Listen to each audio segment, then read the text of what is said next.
C'est la minute Pia Pia. Hello, hello, hello, magnifique, sublime, éblouissante créature céleste. C'est la minute Pia Pia, c'est Félicité et je suis ravie d'être avec vous aujourd'hui. Comment allez-vous? J'espère pour vous que la semaine a été riche en événements joyeux. Pour ceux qui ont commencé à travailler, à réciter, à utiliser Nam-myoho Renge Kyo, j'espère que les résultats ont été à la hauteur. La première chose que ça fait, c'est que ça vous permet de regorger d'énergie vitale, hein, ça remonte l'énergie vitale.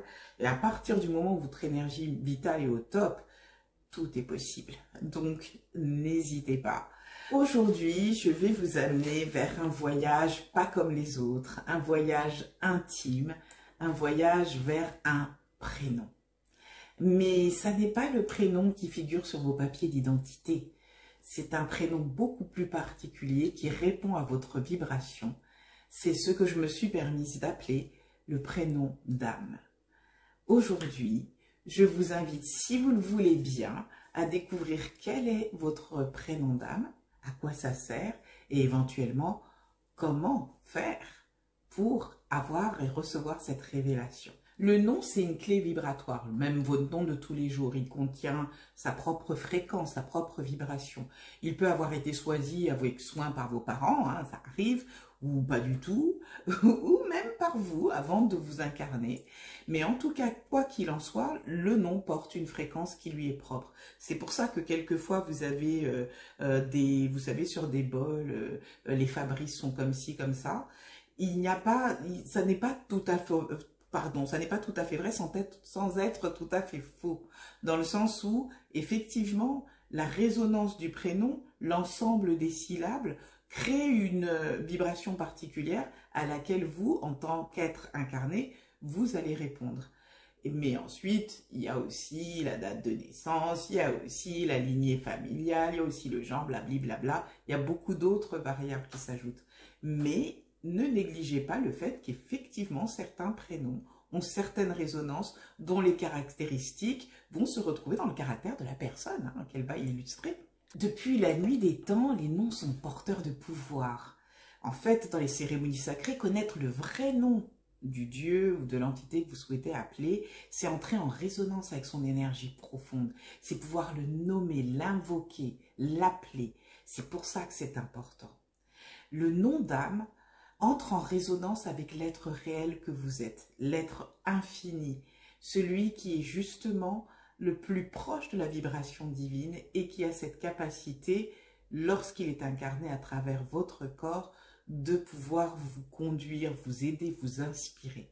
Connaître son nom, pouvoir l'appeler, peut vous aider, vous garantir même, je peux vous le dire, vous garantir que vous serez guidé de façon efficace et que votre intuition sera plus pertinente que jamais. Alors attention, hein, je vous vois déjà, oh là là, ça serait cool, ouais, je changeais de prénom, puis désormais je demanderai aux gens de m'appeler comme ça. Que nenni, très cher.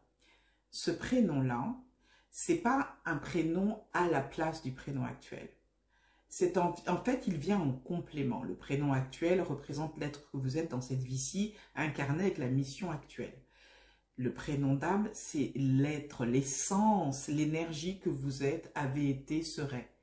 C'est la chose qui, chez vous, finalement, est immuable, mais qui s'enrichit des diverses expériences à travers les vies, les corps que vous avez occupés. Ce nom-là, en général, il vaut mieux le garder pour vous, justement. Vous ne voudriez pas que quelqu'un puisse avoir accès à votre essence et en faire n'importe quoi. Vous voyez ce que je veux dire? Donc, lorsque je vois souvent des gens qui ont des révélations de ce genre-là et qui finalement utilisent ce nom, vous allez m'appeler comme ça maintenant, je trouve ça quelque peu dangereux. Dans le sens où vous exposez une partie de vous qui est totalement personnelle et qui est vraiment du degré, si vous voulez, de l'initiation.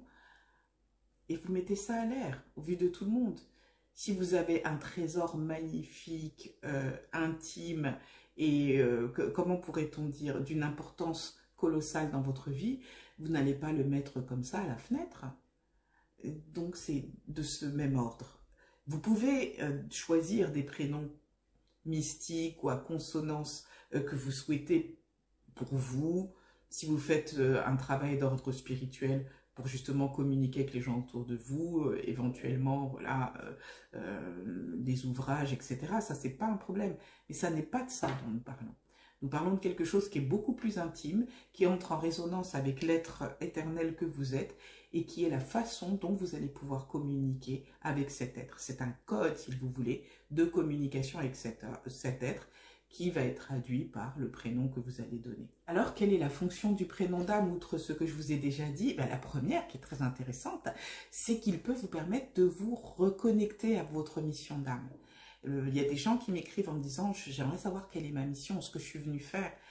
Un des pouvoirs justement que vous pourrez acquérir une fois que vous connaîtrez votre prénom d'âme, c'est de pouvoir vous reconnecter à votre mission d'âme. Une deuxième chose que peut faire votre prénom d'âme, c'est de vous aider à éveiller vos capacités spirituelles. Là encore, parce que vous allez pouvoir appeler ce courant d'énergie par sa fréquence, donc son prénom, vous allez pouvoir éveiller dans l'être fini que vous êtes les capacités de l'être infini que cette âme est, que ce courant d'énergie est. Il vous permet aussi de vous ancrer dans ce qu'on appelle la lignée d'âme. Vous avez pour le corps vivant une lignée familiale, mais pour le corps ou le courant de conscience infini, vous avez aussi ce qu'on appelle les groupes d'âmes ou lignées d'âme. D'avoir ce nom, d'avoir ce code, vous permet de réintégrer la lignée et de vous ancrer. Et ce qui vous aide justement davantage dans votre mission et dans ce que vous êtes venu faire. Il pourra, et c'est la cerise sur le gâteau, vous aider à nettoyer les blessures karmiques, souvent justement liées à l'oubli de ce que vous êtes venu faire, à l'oubli de vous-même. C'est vraiment un outil de reconnexion en fait avec l'être infini que vous êtes. Ça vaut la peine de l'utiliser. Maintenant, il y a... Excusez-moi. Maintenant, il y a véritablement un protocole, en tout cas un rituel, pour pouvoir recevoir cette révélation. Donc, comment faire pour recevoir ce code, cette révélation? Il y a plusieurs moyens. Dans un premier temps, alors permettez-moi de vous lire un petit peu le protocole. Il y a l'intention claire, c'est-à-dire que vous allez vous asseoir en silence, poser les mains sur votre cœur et demander « Cher être intérieur, si tu as un nom sacré pour moi, révèle-le. » C'est un des premiers moyens.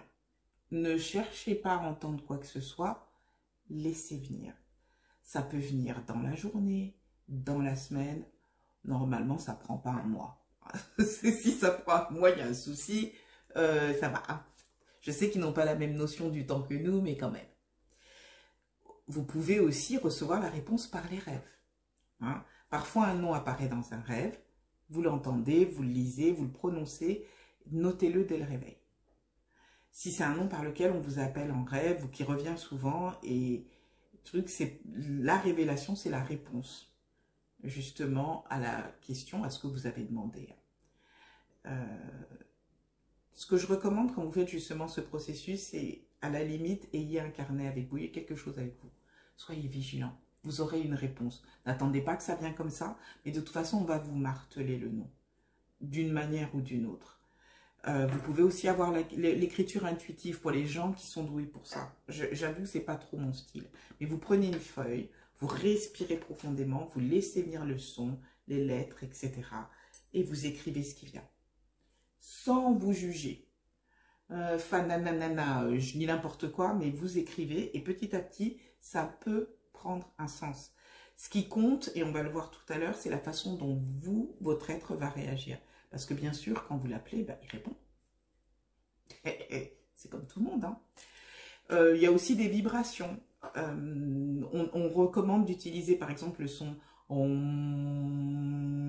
ou en quand vous avez fait la demande en ou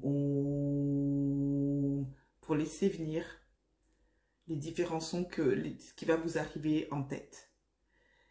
Quelquefois, vous avez un nom qui va popper comme ça. Quelquefois, vous allez le voir dans votre esprit, hein, mais comme écrit.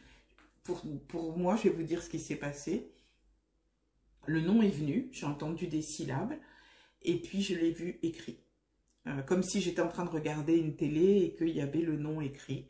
Et du coup, j'étais pas très claire dans ce que je déchiffrais. Donc j'ai demandé, c'est tel nom, tel truc. Je l'ai prononcé et j'ai eu une sensation tellement forte, j'ai su que c'était ça. Donc vous voyez, hein, comme ça on explique. Et puis, si vous avez du mal, n'hésitez pas à voir si autour de vous, vous avez des êtres sentients qui peuvent vous aider à faire ce travail, de vous connecter à ce code-là pour que vous puissiez recevoir le nom, le prénom. Il faut rester ouverte, ou ouvert, excusez-moi messieurs. Il faut rester réceptif, il faut savoir que ça va venir, ne pas forcer, mais vraiment être dans l'esprit de réception et de savoir, la certitude que vous avez été entendu et que vous aurez une réponse. Le nom, je recommande qu'il reste sacré, vous n'êtes pas obligé une fois de plus, libre arbitre, vous faites ce que vous voulez, mais c'est une des choses les plus précieuses que vous avez. Je recommande qu'il reste secret. Qu'il devienne vraiment cet outil pour vous d'enrichissement spirituel. Quand vous allez commencer à appeler votre âme ou l'être intérieur par son nom vibratoire, par cette espèce de code, vous allez déverrouiller beaucoup de choses. Je ne peux pas vous dire de quelle nature parce que tout dépend des personnes. Nous ne sommes pas pareils, donc heureusement. Hein. Donc ce qui va se déverrouiller chez moi sera différent de ce qui va se déverrouiller chez vous. Vous pouvez utiliser ce nom ensuite dans vos rituels, dans vos prières, dans quand vous allez faire les bains purifiants, hein, voilà, de l'appeler, de dire, voilà, un tel, hein, par le nom, etc. Je t'invite à assister avec moi à ma purification, la purification de mon corps, purification de mon domicile, etc. Un tel, je te demande de m'aider dans ce contrat professionnel à signer dans les meilleures conditions possibles, etc. etc. Un tel, je t'invite à m'aider à soigner et à guérir mon corps ou à assister les médecins dans le traitement nécessaire au bon fonctionnement de mon corps. Vous voyez ce que je veux dire? C'est un courant d'énergie qui est omnipotent, il n'est pas limité qu'à votre corps. C'est pas un ange gardien parce que c'est vous. Hein, c'est la partie de vous qui est omnipotente. Donc n'hésitez pas. Vous pouvez aussi créer, si vous êtes un petit peu quelqu'un qui travaille plus avec les sons, vous pouvez créer une sorte de chant ou une sorte de mantra qui serait juste avec ce prénom, enfin en tout cas qui tourne autour de ce prénom, pour l'évoquer, une sorte de code entre vous et ce courant de conscience pour l'invoquer à chaque fois que vous en avez besoin. Bref, les usages que vous pouvez en faire sont multiples. Même vous allez peut-être découvrir d'autres usages auxquels je n'ai pas pensé. C'est une autre façon d'enrichir votre incarnation. Et c'est... Mais vous ne vous perdez pas là-dedans. S'il vous plaît, ne vous perdez pas là-dedans. Il ne s'agit pas de faire des choses mystiques pour s'évader. Il s'agit au contraire d'être bien ancré pour réaliser les choses que nous sommes venus faire ici. Alors s'il vous plaît, il ne s'agit pas, c'est pas un outil pour votre ego, pour j'ai tel nom, c'est merveilleux, j'ai un nom qui a consonance égyptienne ou babylonienne. Non, c'est un nom médecine, c'est un nom mémoire, c'est un nom passerelle, c'est un nom qui est là pour vous assister dans ce que vous êtes venu faire ici, dans cette vie-ci, et ça en toute humilité.